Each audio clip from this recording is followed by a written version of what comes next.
to just say hello to the people of El Salvador and say they have one hell of a president. I know him as a very young man, Marco, even younger than you. You know, he started pretty young.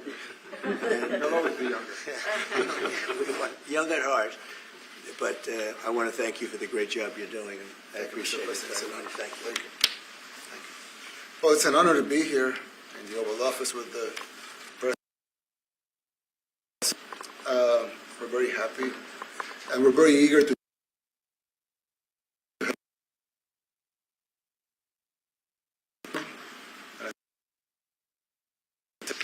And we're a small country, but if we can help, we will do it. And we actually turned. That was the journalist call it, right? Murder capital of the world into the safest country in the Western Hemisphere. You know, if they saw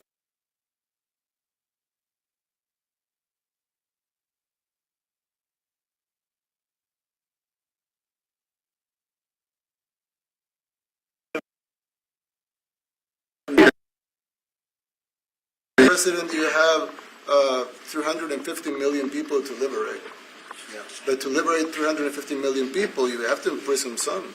You know, that's the way it works, right? You cannot just free the criminals and think crime is going to go down magically. You have to imprison them so you can liberate 350 million Americans that are asking for the end of crime and the end of terrorism. And it can be done. I mean, you're doing it already. And I'm sure that people have seen the change in the streets. A long way to go because you're just initiating your second term. But it's clear that, with the numbers at the border, with even in Democrat-run cities, they get a help from the work you're doing. So I'm really happy to be here, honored, and eager to help.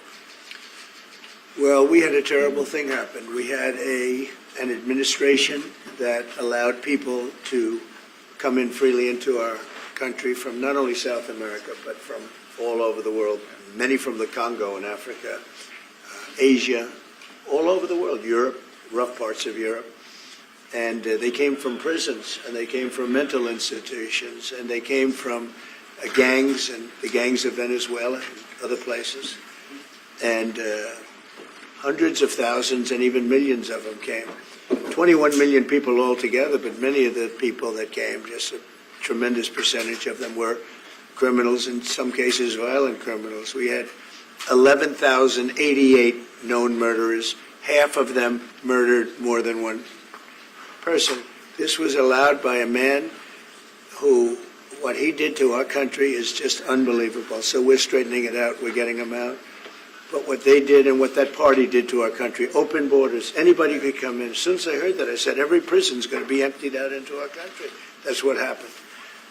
And we're straightening it out. And we just had numbers. We had the highest recruiting numbers in the history of our country going into police departments. And a year ago, we had the lowest numbers. You couldn't hire a biggest change. Yeah. Nobody's From ever the lowest seen. to the highest. And the military now, Marines, the Army, Air Force, Coast Guard, every slot is, I mean, we have the best numbers we've ever had. We call it recruitment numbers. And we've never had anything like it. We had records on at every single level. But very important, the policemen. The policemen are joining forces now that we really were having a hard time with policemen because we weren't protecting our police. Yeah. And we cherish our police. The police are great, and the firemen and everybody else. But we have the highest numbers that we've ever had, the most enthusiasm. Great enthusiasm. And on trade and other things, we're doing great. We're taking in billions and billions of dollars. We made, 2 weeks ago, I gave them a little bit of a pause because, you have to show a little flexibility. But we go back to what we have to do. The markets have been very strong once they got used to it. But we were losing $2 billion a day. There's no company big like this. This is the biggest deal ever made. Now we're making $3 billion a day. We're a great country, but we had stupid people running this country, and I can say it. What they've done to us at the border should never and can never be forgotten. It's a sin, what they did, and you are helping us out, and we appreciate it. Thanks. Actually, what you're doing with the border is remarkable. It has dropped, 95%? It's incredible. That, as of this morning, 99%, 99.1% to be exact. Why are those numbers not in the media? Well, they get out with the fake news, like CNN over here doesn't want to put them out because they don't like putting out good numbers. They only like putting out because I think they hate our country, actually. But it's a shame. You're right. Isn't that a great question? Why don't they put out numbers? Yeah, 99%. I mean, it's crazy, right? We're doing It's great. a crazy turnaround. Christy, could you maybe say a couple of words about the border, how we're doing? It's just been absolutely phenomenal what a great leader can do. Clear direction, our laws matter. We should only have people in our country that love us, and the Border Patrol and our ICE officers and law enforcement officers have done fantastic work. So we're proud of them. Now we just need to get the criminals and murderers and rapists and dangerous gang members and terrorist organizations out of our country. So, Mr. President Bukele, we thank you very much for your partnership. It has been wonderful for us to be able to have somewhere to send the worst of the worst and someone to partner with.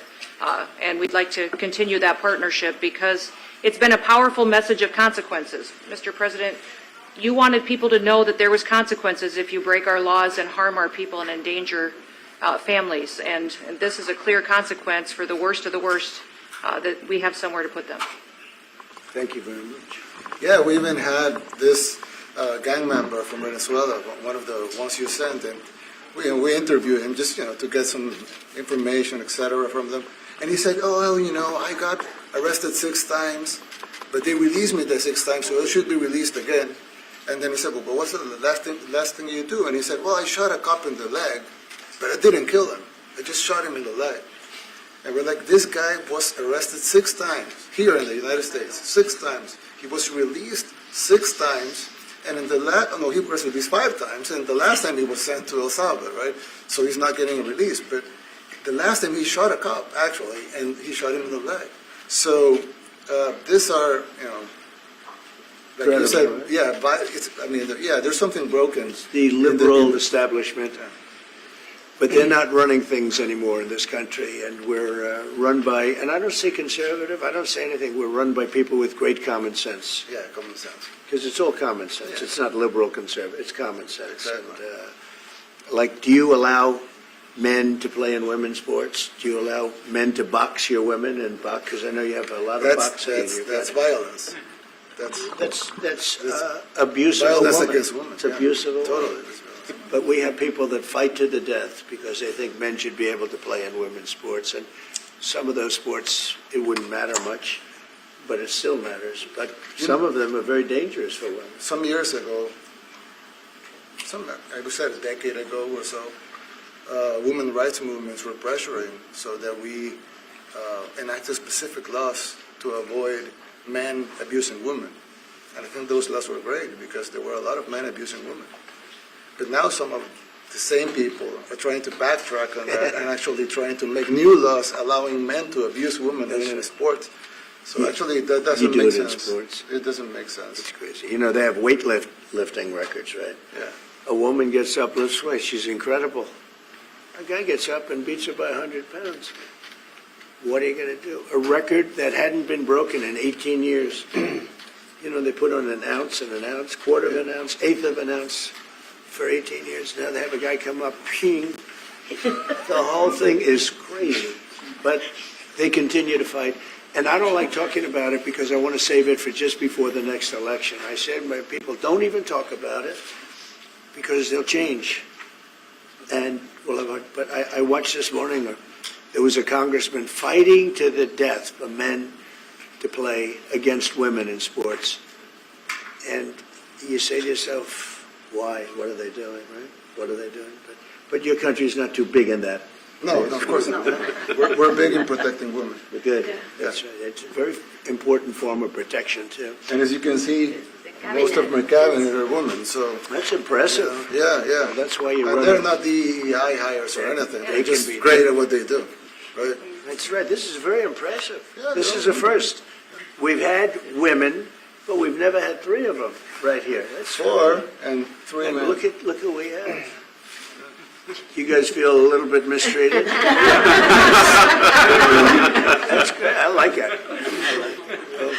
advanced. I've been very advanced in that regard too. We have Pam, who's been so Yes, I know. fantastic. Christy. And the most powerful woman they say I anywhere in the know, world. exactly. She's rated. They're all afraid of her. Susie Wells, they say, oh, she's tough. Yeah. Most powerful woman in the world, according to magazines. What do I know? Yes. But I think she probably is. Yeah, she probably is. Yeah, she probably is. Congratulations. And you know, Stephen, who's done such a great job. Yes. We have great He's people. very famous too. But we love working with him. He really lets them have it, right? Yeah, exactly. There's no games. No. It's very good. He knows. Do you have any questions, please? Go, let's not start with CNN because they're just so wrong. Yeah, please. Yeah, thank you, Mr. President. You repeatedly mentioned last night that Russia's attack on Ukraine was a mistake. What is the exact mistake? And have you given Putin a deadline to actually move toward a ceasefire? The mistake was letting the war happen. If Biden were competent, and if Zelensky were competent, and I don't know that he is. We had a rough session with this guy over here. He just kept asking for more and more. That war should have never been allowed to happen. That war, I went 4 years and Putin wouldn't even bring it up. And as soon as the election was rigged and I wasn't here, that war started. There was no way that war should have been allowed to happen. And Biden should have stopped it. And you take a look at Putin. I'm not saying anybody's an angel. But I will tell you, I went 4 years and it wasn't even a question. He would never, and I told him, don't do it. You're not going to do it. And it was the apple of his eye, but there was no way that he would have done it. All you had to do is lower oil prices. If you lowered oil prices, Biden kept the prices so high because he made it impossible to get it. If you lowered oil prices, you would have never had the war. But you wouldn't have had it with me anyway. That war would have never happened. And I think it's a great abuse. So now what do?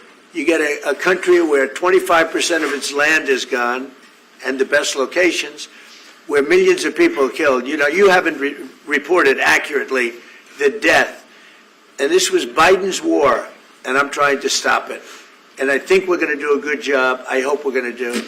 They lose 2,500 young people a week, think on average. Now, they're Russians and they're Ukrainians, but it's 2,000. We don't care. It's like whatever it is. Intolerable. They're not from your country, they're not from mine, but I want to stop it. 2,500, it's a killing field. It's like the Civil War. You take a look, I look at the satellite pictures. This should not be happening in our time. Of course, our time can be pretty violent, as we know. But that's a war that should have never been allowed to start. And Biden could have stopped it, and Zelensky could have stopped it, and Putin should have never started it. Everybody's to blame. Have you spoken to President Zelensky, sir, about his offer to purchase more Patriot missile batteries? Oh, I don't know. He's always looking to purchase missiles, you know. He's against, listen, when you start a war, you got to know that you can win the war, right? You don't start a war against somebody that's 20 times your size and then hope that people give you some missiles. If we didn't give them what we gave, remember, I gave them javelins.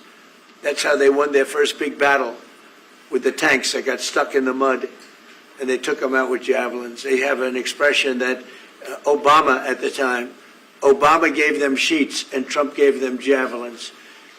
But just something that should have never happened. It's a really shame. The towns are destroyed. Towns and cities are, largely destroyed. They have the spires, the beautiful spires that go up.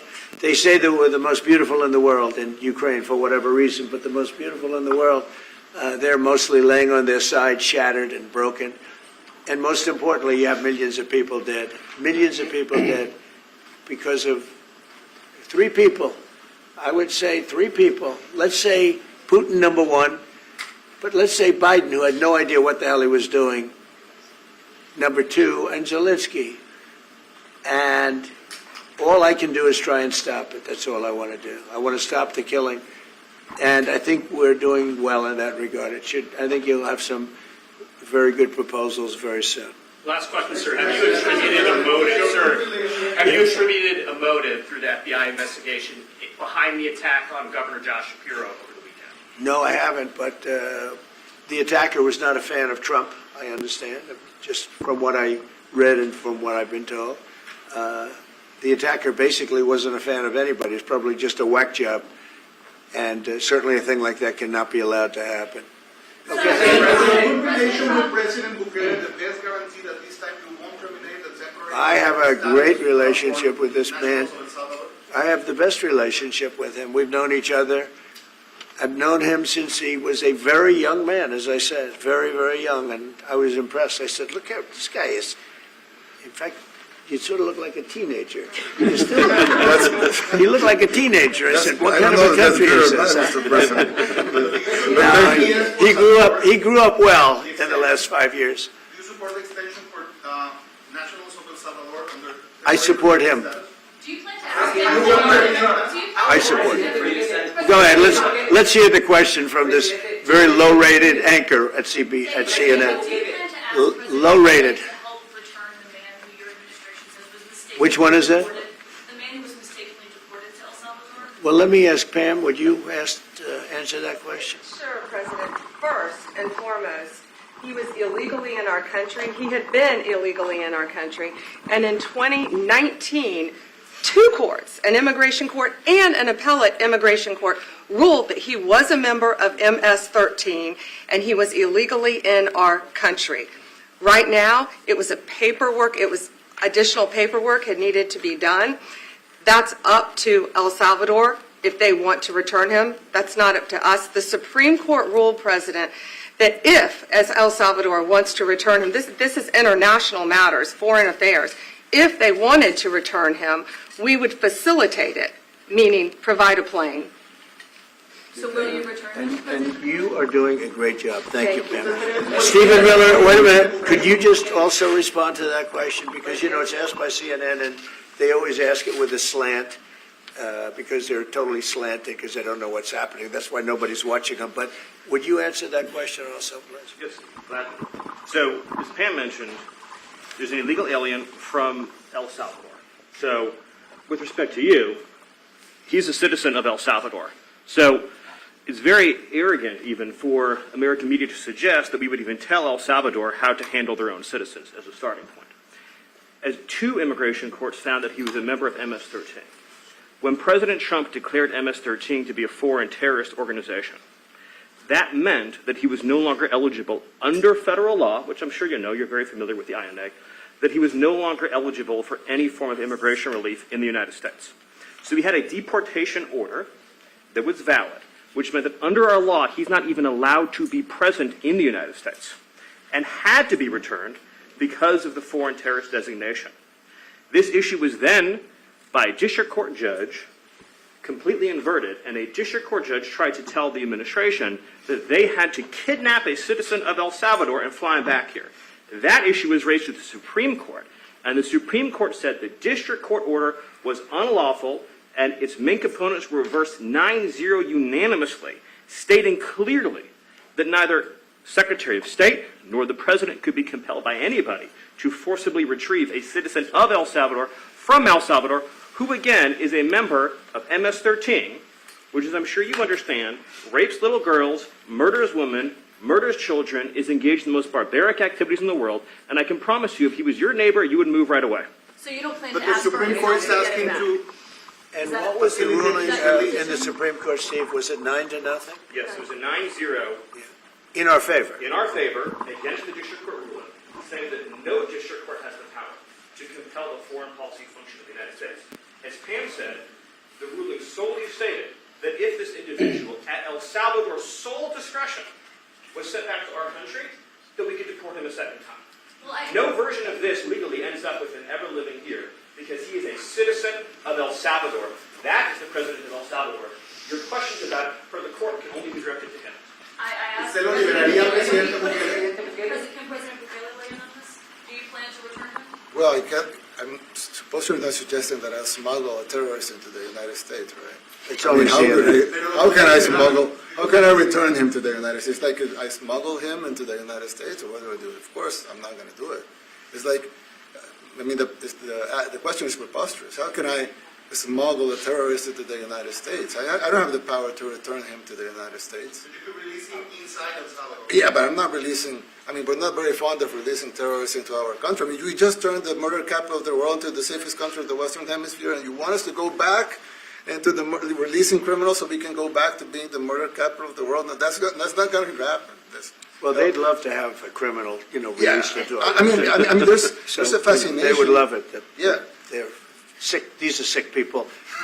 Marco, do you have something to say about it? Yeah, I mean, Stephen outlined it. I don't understand what the confusion is. This individual is a citizen of El Salvador. He was illegally in the United States and was returned to his country. That's where you deport people, back to their country of origin. Except for Venezuela, that wasn't refusing to take people back, or places like that. I can tell you this, Mr. President. No, the foreign policy of the United States is conducted by the President of the United States, not by a court. And no court in the United States has a right to conduct the foreign policy of the United States. It's that simple. End of story. And that's what the Supreme Court held, by the way, to Marco's point. The Supreme Court said exactly what Marco said, that no court has the authority to compel the foreign policy function of the United States. We won a case 9-0, and people like CNN are portraying it as a loss, as usual, because they want foreign terrorists in the country who kidnap women and children. But President Trump, his policy is foreign terrorists that are here illegally get expelled from the country, which, by the way, is a 90-10 issue. Well, Mr. President, you said that if the Supreme Court said someone needed to be returned, that you would abide by that. You said that on your correspondence just a few days ago. How long do we have to answer this question from you? Why don't you just say, isn't it wonderful that we're keeping criminals out of our country? Why can't you just say that? Why do you go over and over, and that's why nobody watches you anymore? You have no credibility. Please, go ahead. President Trump, thank you very much. How many illegal criminals are you planning on exporting to El Salvador? And President Bukele, how many are you willing to take from the U.S.? As many as possible. And I just asked the president, it's this massive complex that he built, jail complex. I said, can you build some more of them, please? As many as we can get out of our country that were allowed in here by incompetent Joe Biden through open borders. Open borders.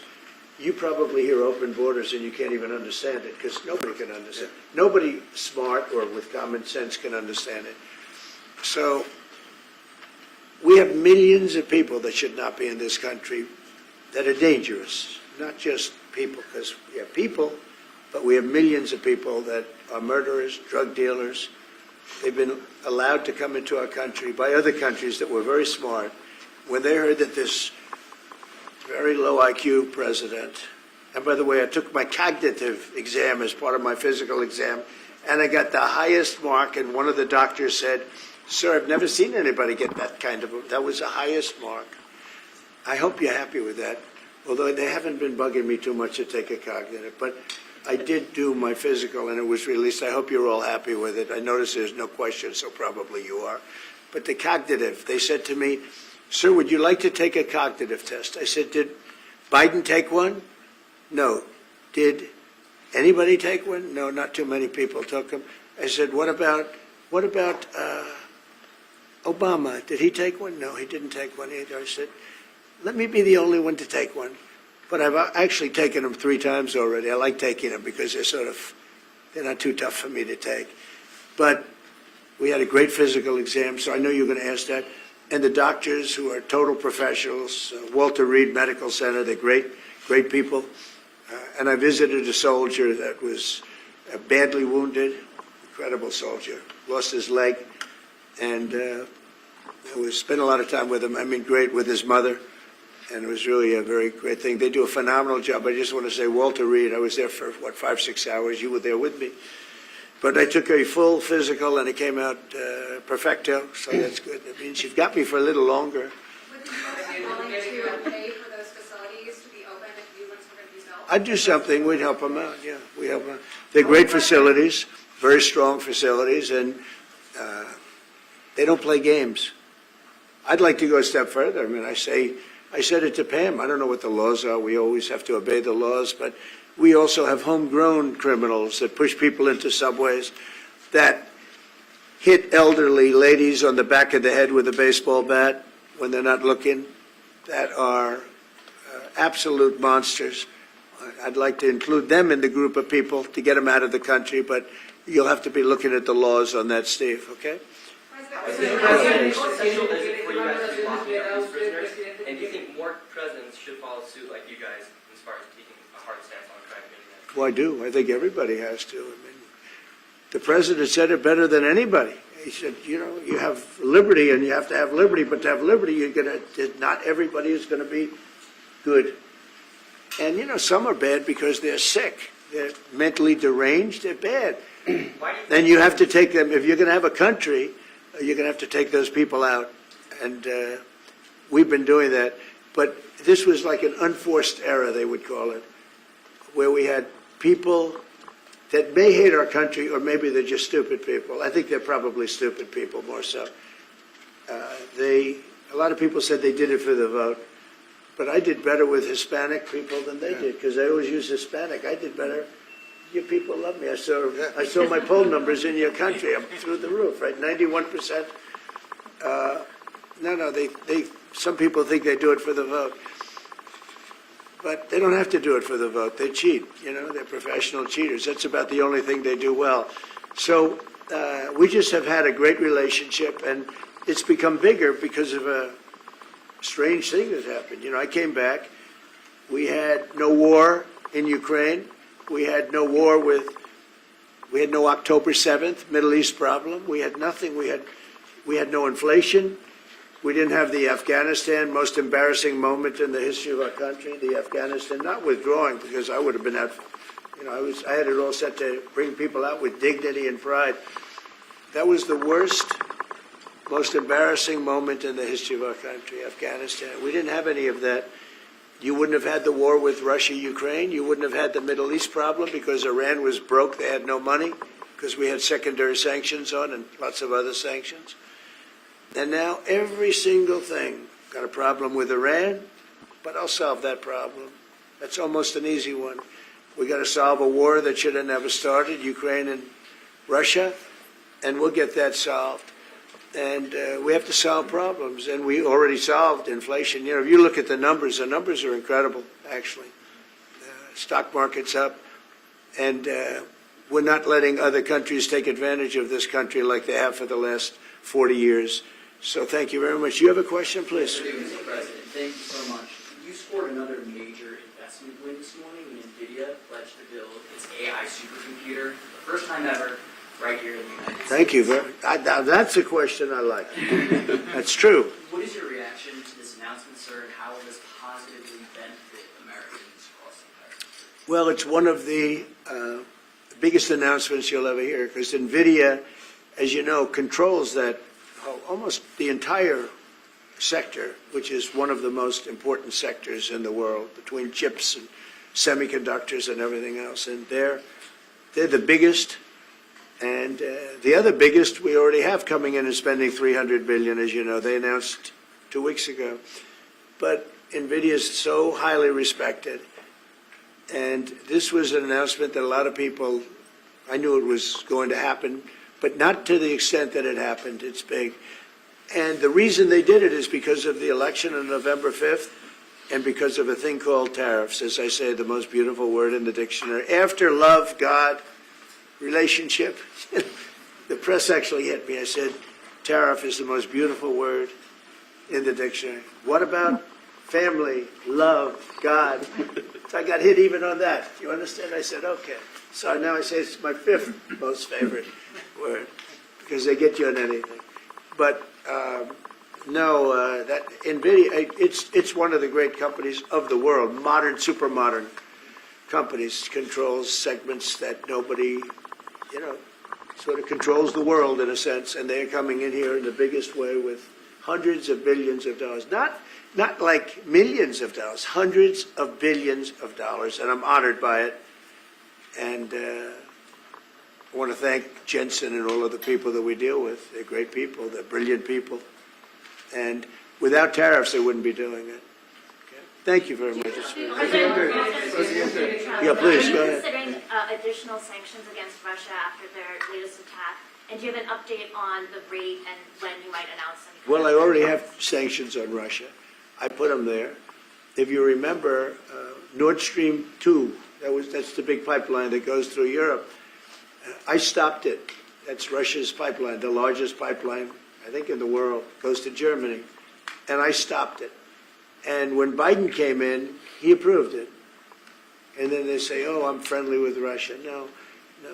Putin said, if you're my friend, I'd hate to see you when you're my enemy. I stopped the biggest economic job they ever had. I stopped it cold, right? It was dead. You know that, right? And Biden came in and he immediately approved it. What was that all about? And it's a pipeline that takes care of a lot of the needs. Now, it was a very controversial thing, but I stopped it, and Biden approved it. Question? On tariffs? No, not you. Not you. Go ahead. Go ahead. What? Pharmaceuticals we're going to do. We don't make our own drugs, our own pharmaceuticals. We don't make our own drugs anymore. The drug companies are in Ireland and they're in lots of other places, China. And all I have to do is impose a tariff. The more, the faster they move in. The higher the tariff, it's very serious. It's inversely proportional. The higher the tariff, the faster they come. And we're going to be doing that. That's going to be like we have on cars. We have, as you know, a 25% tariff on cars. We have a 25% tariff on steel and aluminum. And that's what that category fits right now. Do you have a percentage in mind, a timeline? I have a timeline, not too distant future. And we're doing it because we want to make our own drugs. We're doing it because we want to make our own steel and aluminum, lumber, other things. And they're all coming in. We have record numbers, $7 trillion. Since I announced, like a month and a half ago, since I came in, we have over $7 trillion being invested in the country. We didn't have $1 trillion. We didn't have $500 billion for some of these guys. I didn't know what the hell they were doing. So we have the largest investment that we've ever heard of, and we're only 2 months in. And that'll continue at levels that you've never seen before. That's what's going to happen. And even the stock market's up today. We also had, a lot of people didn't say it the way it was. We had the largest gain in the stock market in history on every single category last week. That was a nice game because we get a little hit because people didn't understand the power of our country economically if you use it right. Do you have something to say on that, JD? Yes, sir. I mean, look, for 40 years we have lost manufacturing capacity. Workers have seen their wages stagnate. And some of the most critical things that we need, from the pharmaceuticals, the drugs that we give to our children, the antibiotics that we give to our kids, to the weapons that we actually need to fight a war, if God forbid we had to fight a war, we don't make enough of that stuff. And so President Trump ran explicitly on changing that. Yes, as the president mentioned, it caused a little bit of disruption in the market, but I actually think over the long term, workers are going to benefit, stocks are going to go up, American businesses are going to benefit as we reinvest and reindustrialize our country. And the auto workers and the Teamsters and all of the unions, not traditionally Republican, but I'm winning those unions by, we're up 40, 50 points on the Democrats. They're losing everything. They're losing everything because they just have policies that are not believable. They fight for policies that are 5% popular, and nobody knows who the 5% are. I mean, nobody can find the 5%. But if you go back to Ohio, and by the way, we have the great championship team from Ohio coming in today, right? Very big day. And that's going to be a little bit later. And that'll be, if you want to stick around, I'll introduce you to some nice people. You'll see some very large people, right? You'll see some people that even you have not seen people like this. These are 6'7", 380 pounds with no fat. Okay, that's pretty good, right? But the team, the national championship team, is being honored today at the White House, so that'll be exciting. If you're around, you want to stay around, I'll have you up there. You can tell them all about your prison, how you have to behave. Okay. Who else is there? Yeah, please. Go ahead, please, behind you. You said yesterday that you're making a decision on Iran very quickly. Yeah. What do you mean by that decision? Well, they have to solve their problem very quickly. Iran wants to deal with us, but they don't know how. They really don't know how. We had a meeting with them on Saturday. we have another meeting scheduled next Saturday. I said, that's a long time. You know, that's a long time. So I think that might be tapping us along. But Iran has to get rid of the concept of a nuclear weapon. They cannot have a nuclear weapon. He can't have a nuclear weapon. Nobody can have, we can't have anybody having nuclear weapons, you know? We can't have nuclear weapons. And I think they're tapping us along because we're so used to dealing with stupid people in this country. And I had Iran perfect. You had no attacks. You would have never had October 7th in Israel, the attack by Hamas, because Iran was broke. They were stone cold broke when I was president. And I don't want to do it. I want them to be a rich, great nation. The only thing is, one thing, simple. It's really simple. They can't have a nuclear weapon. And they got to go fast because they're fairly close to having one. And they're not going to have one. And if we have to do something very harsh, we'll do it. And I'm not doing it for us. I'm doing it for the world. And these are radicalized people, and they cannot have a nuclear weapon. Does that include a potential strike on Iranian nuclear facilities? Of course it does. And just a follow-up question, a clarification. You mentioned that you're open to deporting individuals that aren't foreign aliens, but criminals to El Salvador. Love it.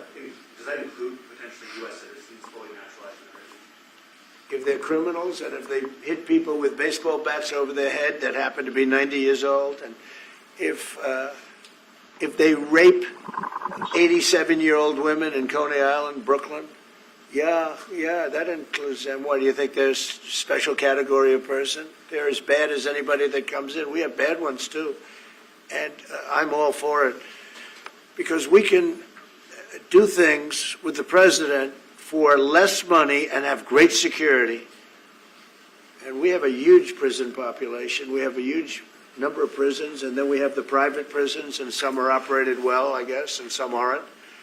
But he does a great job with that. We have others that we're negotiating with too. But no, if it's a homegrown criminal, I have no problem. Now, we're studying the laws right now. Pam is studying. If we can do that, that's good. And I'm talking about violent people. I'm talking about really bad people. Really bad people. Every bit as bad as the ones coming in. And I made the statement when I heard about this a long time ago now, 4 years ago. When I heard that this guy was having open borders, I said every single criminal from all over the world is going to be dumped into our country. And that's what happened. The jails of the Congo were emptied out. The jails of Venezuela were emptied out. And you know what happened? Their crime went way down. But now Venezuela has other problems. You know what the problem is? They have no money. Yeah.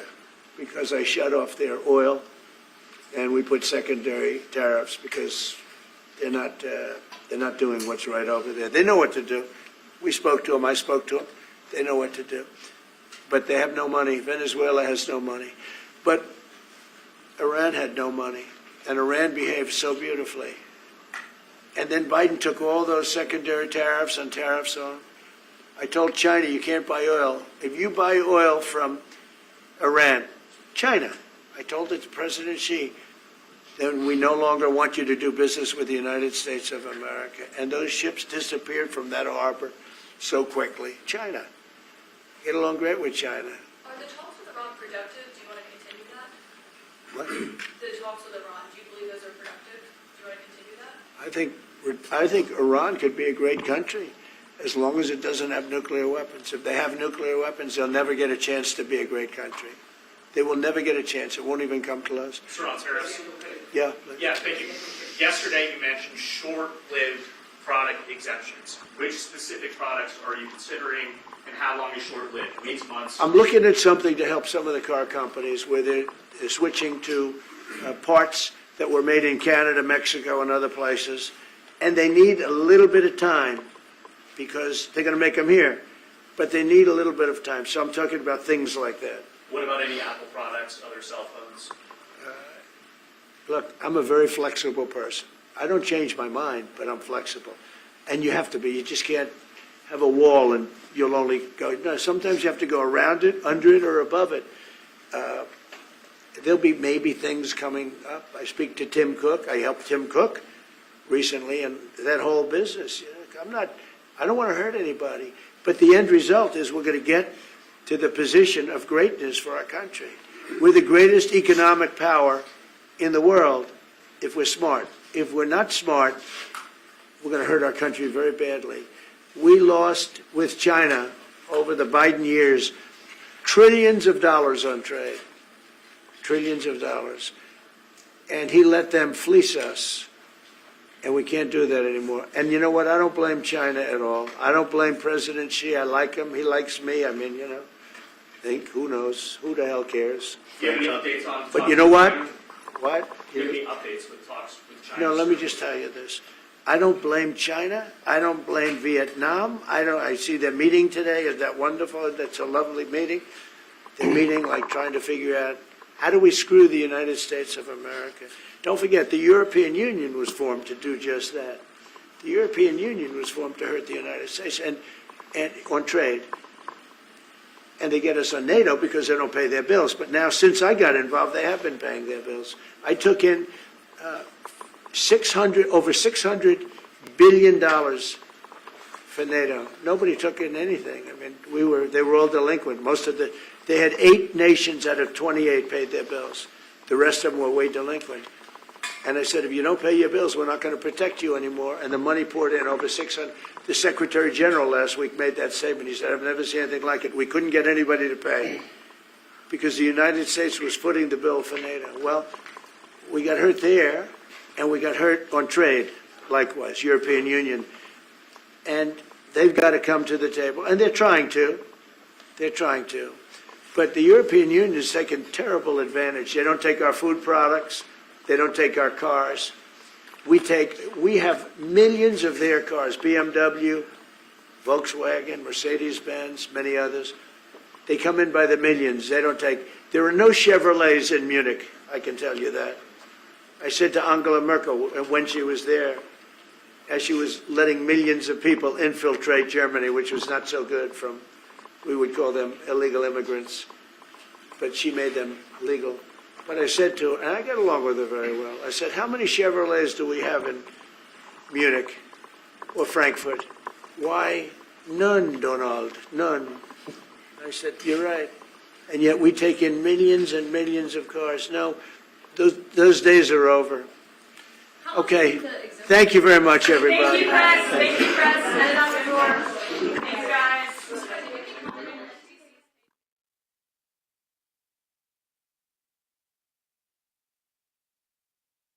Después de la vida, la libertad es lo más preciado que un ser humano puede abrazar. En Consorcio de Abogados Especializados entendemos que cada batalla es un camino hacia la verdad y que proteger tu libertad es honrar tu esencia. Con más de 20... ¿Quieres ganar un concurso del Estado o aprobar un preparatorio de Derecho? La clave está en la preparación. Este libro, manual práctico de preguntas y respuestas para preparatorios del Estado y estudiantes de Derecho, es la herramienta que necesitas para contestar cada prueba y avanzar con confianza al éxito. Con preguntas clave, respuestas claras, ejemplos prácticos y soluciones explicadas paso a paso, este manual se convertirá en tu mejor aliado. Suscríbete al Diplomado Preparatorio para concursos de la Fiscalía General de la Nación, la Procuraduría, la Contraloría y todas las entidades del Estado con los más expertos docentes. Asegura tu éxito. Adquiere tu libro en el WhatsApp 310-562-7526 o en la página web www.nuevajurídica.com. 20% de descuento para los suscriptores del canal Focus Noticias. La Unidad de Investigación Criminal de la Defensa, expertos en ciencias forense, investigación criminal, ciberseguridad, con más de 16 años al servicio de la justicia. Contáctenos hoy mismo.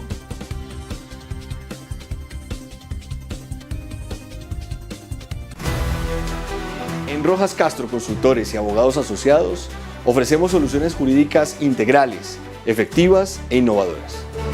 Los desafíos legales pueden ser inesperados, pero no tienes que enfrentarlos solo. Somos expertos en derecho penal, extinción de dominio, casación penal, derecho administrativo y disciplinario. Somos tus aliados legales. Consúltanos. En www.rojascastroconsultores.com y en WhatsApp 311-502-4601. En Rojas Castro Consultores y Abogados Asociados, su caso, nuestra causa.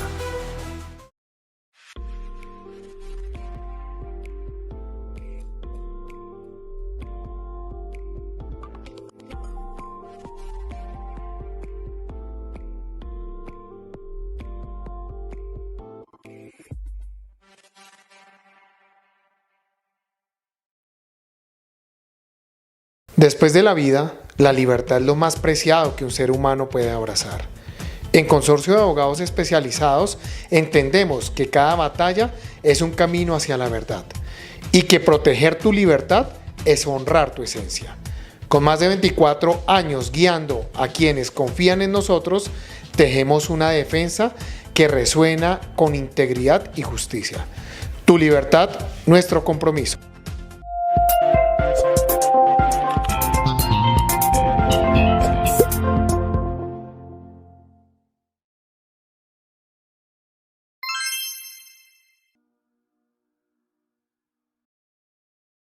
En el Centro de Especialistas Forenses Aníbal Navarro realizamos asesorías y peritajes para personas que están siendo acusadas o demandadas en donde necesitan un respaldo técnico-científico en medicina forense, psiquiatría forense, odontología forense, psicología forense, física forense, balística forense, entre otros.